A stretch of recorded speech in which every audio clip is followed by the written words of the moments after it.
Good morning. Shirley from Alaska, the herb lady. It's raining outside, and so we're enjoying the heat on the inside. We're going to talk about licorice today. And I sell licorice, and I got some people that was really hooked on it, but I only just used it for coughs and spitting up mucus, for people, because my husband used it one year, and we tried everything, and licorice was the one that brought it up. And so he told another guy, and this other guy told another guy, and when they tell people, they come in and get the licorice. But I found out more and more about licorice, and I think everybody should be taking it. In fact, I was taking it before I started teaching on it, because I was thinking, how the licorice will help your throat, but my throat was damaged at the hospital. It was not all the other stuff. Well, anyway, back in the old days, they used to use it for sleeping sickness. And if the people got drowsy in church, what they should do is drink a cup of licorice tea before they go. It has the properties to keep you wide awake. People who travel by car often prepare several quarts of tea to drink as they make across country, because it's just wide awake. Well, these women in Arizona was working on night shift at a radio factory, and they took licorice root capsules instead of caffeine tablets. And the results was positive that some of the co-workers began to do the same, as they saw that licorice could keep them going without the harmful side effect of caffeine. And you know what I think about caffeine, because I can't repair anybody if they don't get off their caffeine. And the 4 caffeines I tell them to get off of is the coffee, because it's a 5 pH, and your blood is 7.3, so it has to strip the minerals off your bones to bring it up to 7.3. And then black tea, any kind of pop that has caffeine in it, and chocolate.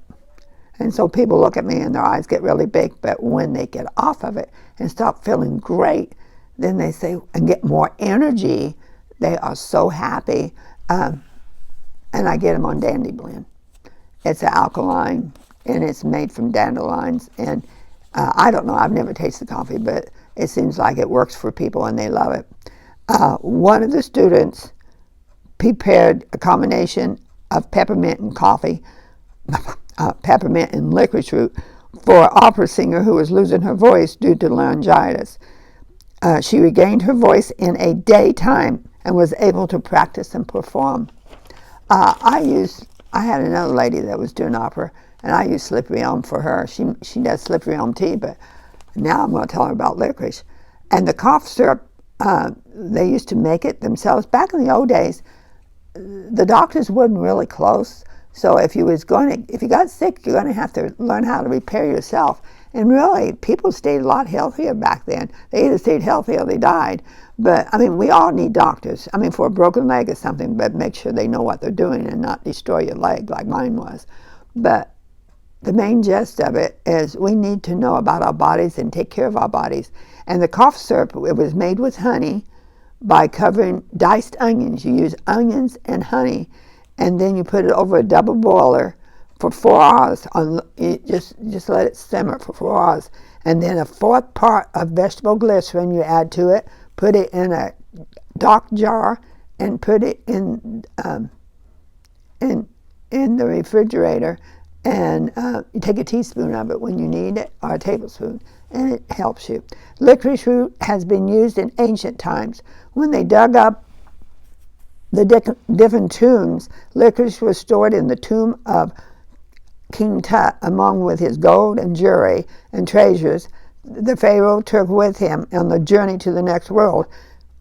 King Tut's tomb was 3,000 years old, and they found licorice. Licorice, herbs meant a lot to them back then, because if they didn't have the different herbs, they died.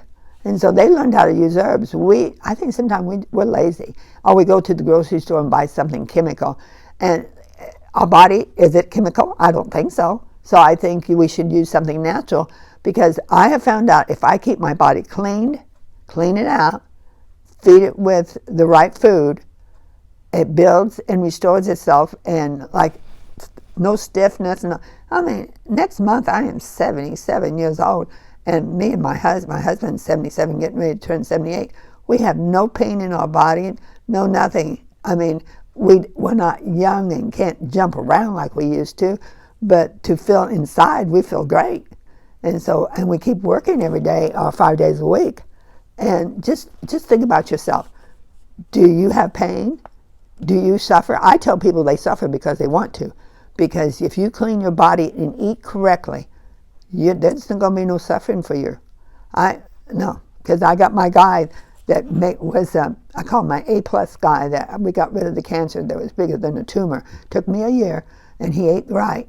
And he's, what is he, 70, he's 60.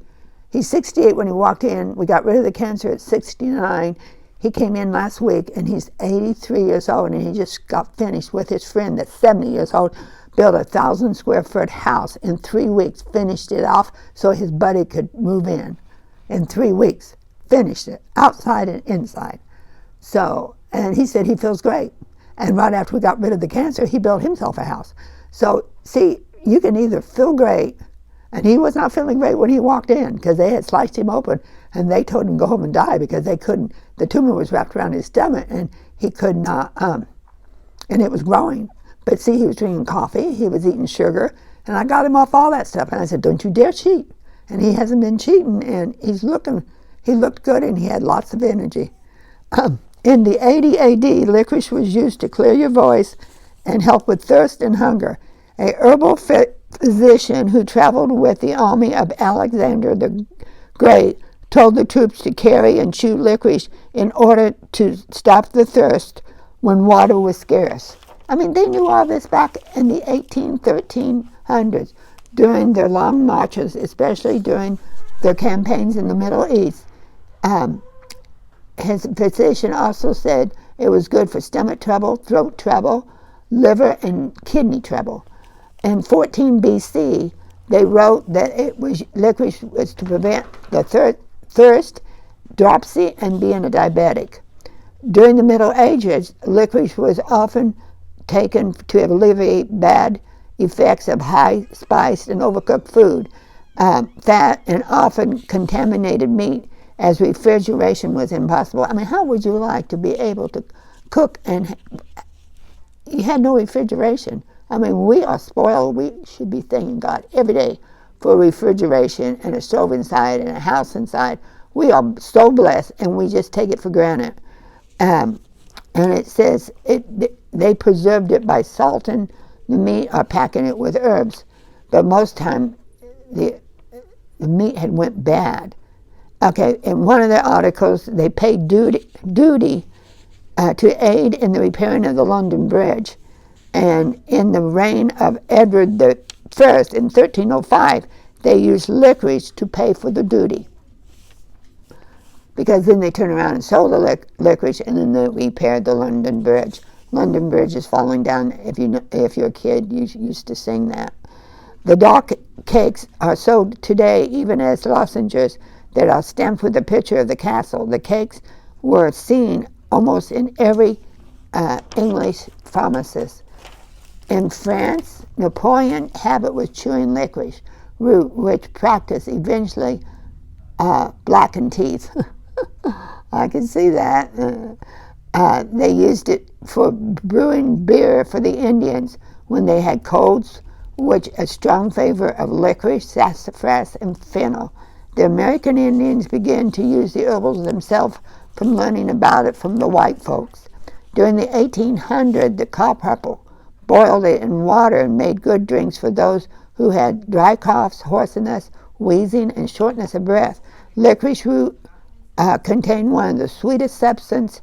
It is 50 times stronger than sugar. While the other sweet substance like sugar increases your thirst, licorice does just the opposite. It's a safe sweetener for diabetics and hypoglycemic. The sweet makes the taste of licorice one of the most pleasant to take. The herb is mostly common used for colds and cough. It will help with the flu, congestion, pneumonia, pleurisy, and TB. For colds, what stimulates it is if you take it along with cayenne or ginger to intensify the effect. Because licorice is not as strong as like cayenne to take it to where it's going. Licorice is especially good for children and weak people or the adults having stomach trouble. Licorice is known to have healing effects on the stomach, digestive tract. It soothes and lubricates the entire intestinal tract. It will alleviate stomach and intestinal cramps. It helps with ulcers, which nearly occurs in the pylori region. That's the first couple of inches in the small intestinal. Chronic pain with menstrual cramps, they can stop if you drink 2 cups of tea a day for a week beginning after the end of your menstruation cycle. The steroid contents has also brought the herb into notice for healing and restoring the adrenal glands. See, when you drink caffeine or coffee, you destroy your adrenal glands that's on top of your kidneys, and it just wipes them out. And so most time people get low glycemic or diabetic. And low glycemic is when your blood sugar is low and you say, oh, I got to have sugar. Oh, no, you don't. You got to have protein. You got to balance your blood sugar is with protein. It can be a vegetable protein, or just as long as you should eat about every 4 hours if you have been drinking coffee, because your blood sugar, when it drops like that, you'll sit there and eat the whole cake or something because your blood sugar is so low. I've had people go into comas, but as soon as I taught them to eat that protein every 4 hours, it can be like spirulina is a vegetable protein. It will help to get the body going, and so you don't become a diabetic. The armies of the Alexander the Great mentioned carrying licorice in their long marches to help with thirst, and the benefit for strengthen to give them stamina and endurance. Licorice not only does it wake you up, but it gives you endurance, it gives you energy. A far cry from the chocolate candy bar, which is given to the GI in the military. Just think, back in the 1500, they knew exactly which herb to take to keep the place going. And here now, they gave them sugar and chocolate, because if they're diabetics or next to it, they can make them diabetics by eating too much sugar. And they get that instant sugar, but then they get that drop. And you don't need that. And sugar also clogs up your veins and arteries, and you don't need that. Licorice will build the adrenal glands. Griffin noted that we all call adrenal glands the exhaustion hypoglycemic in today's world. Since we are so stressed at the modern pace of life, the adrenal glands become exhausted easily and frequently. In hypoglycemic, where the sugar is taken to stimulate in hope of overcoming stress, the problem is compounded as sugar leaches the vitamin B and calcium and causes more stress, losing more potassium and body tone. So it says don't touch, that comment just said, don't touch sugar if you're hypoglycemic. Protein. Okay, the insulin will raise when you touch sugar if you're hypoglycemic, and it will go unnatural high, and it will take care of the sugar, somehow extend past the need, and afterwards it will drop to a new low, causing low blood sugar, causing the insulin shock. With overdose of insulin, immediately we take sugar to lift us up again, and it's a vicious cycle. And then most time hypoglycemic, if they keep eating sugar, they become a diabetic. And if you don't want to become a diabetic, go to protein, and it will balance you out. When a person's adrenal glands become so exhausted, they simply do not function anymore, and it's called Addison's disease. It is characterized by blotching pigments appearing suddenly with large parts of the body, intolerance to heat or cold, reduction in capacity for muscle work, weakness, inability to stand any stress. You couldn't stand any emotion, excitement, whether positive or negative. Sometimes you get a nervous breakdown, And you do it to yourself. You think somebody else has done it to you, but too much sugar, too much caffeine destroys the body.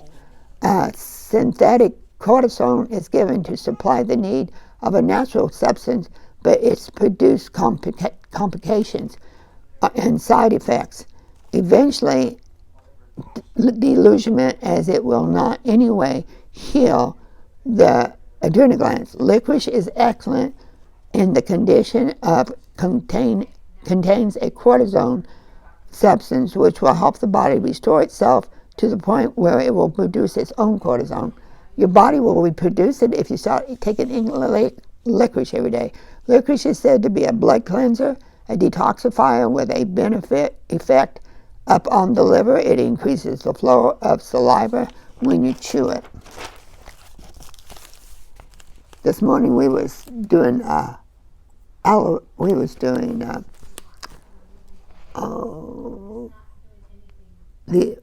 olive oil, and I was putting rosemary in it, and we was putting it in there. I'm going to let it soak for a couple of weeks and then pour it over my salads and have rosemary olive oil. Okay, historical use for licorice is good for sleeping sickness, laryngitis, cough, cold, stomach trouble, throat trouble, liver, kidney disorders, indigestion, gastro problems, menstrual cramps, adrenal gland stress, nervousness, viral inhibited, and additive disease. I hope you got something from licorice. I think everybody should be taking it, especially when they say, "Oh, I'm so tired."